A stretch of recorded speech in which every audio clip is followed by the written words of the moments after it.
ब्रह्म चैतन्य जी महाराज के माध्यम से श्री राम नाम की महिमा श्रवण कर रहे हैं। आज के प्रसंग में हैं संतों के ग्रंथ। संतों का ज्ञान ही इतना गहरा होता है कि उन्हें वेदांत का मर्म अपने आप समझता है। कोई ये ग्रंथ किसने लिखा, कब लिखा, कहाँ लिखा, उस ग्रंथ में विशिष्ट पन्ने पर क्या है आदि बातें शायद संत नहीं बता पाएंगे, लेकिन उस विषय का मर्म वे सही जानते। हम पोथी के केवल शब्द पढ़ते हैं, उसका अर्थ संतों की कृपा के सिवा नहीं समझेगा। छोटा बालक पिताजी का संकेत अपनी तोतली बोली और उसे जितना समझ गया उन्हीं शब्दों में माता से कहता है। बस उतनी ही मात्रा में हम भी पोथी के शब्दों का अर्थ कह पाएंगे।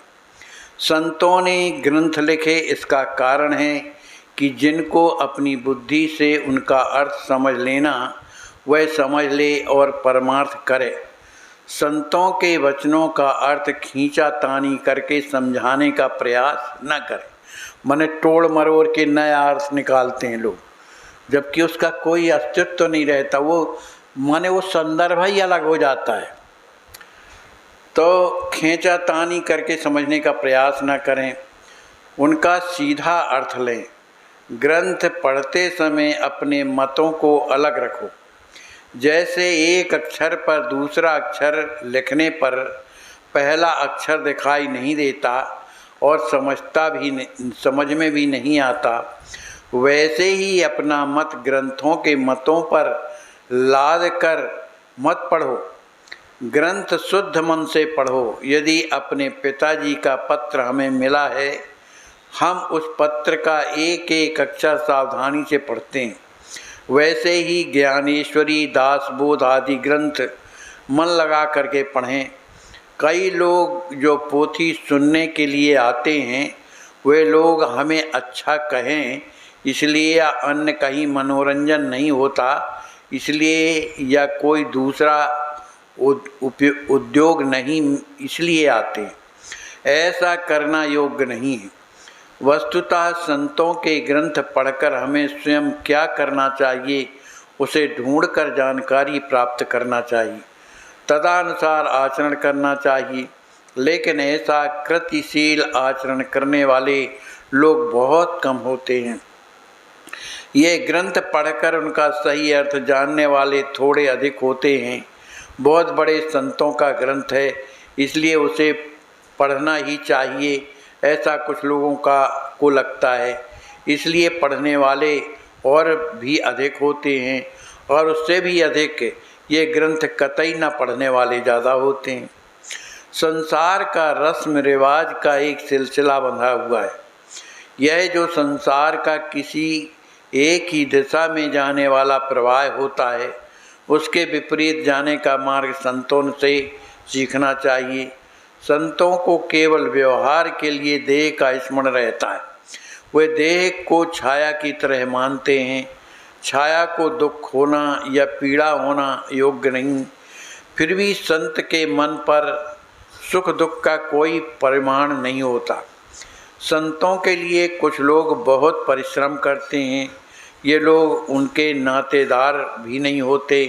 संत उन्हें कुछ नहीं भी देते, परिश्रम भी नहीं करने देते। फिर भी ये लोग इतनी मेहनत क्यों करते? क्योंकि उनके मन में संत के प्रति अपार श्रद्धा और अपनत्व होता है।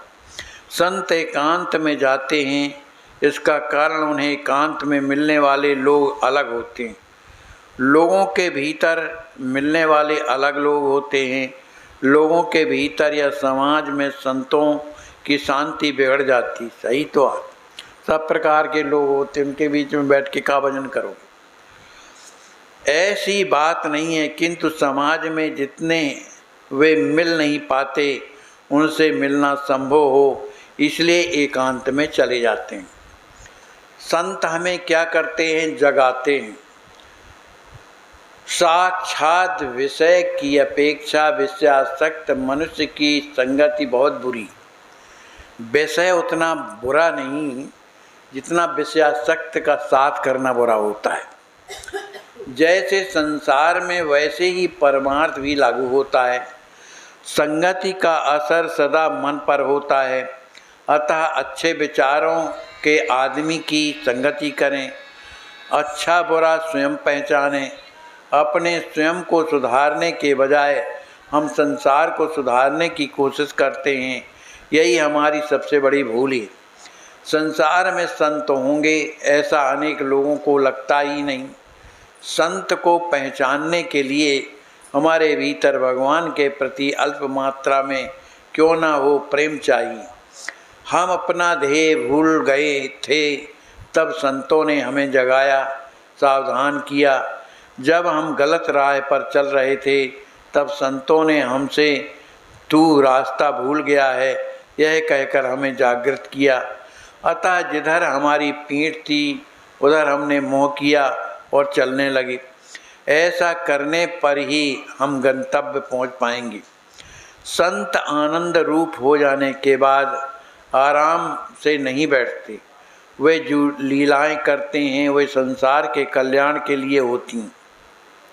ऐसे समय में भी वे अपनी आनंद वृत्ति में ही होते हैं।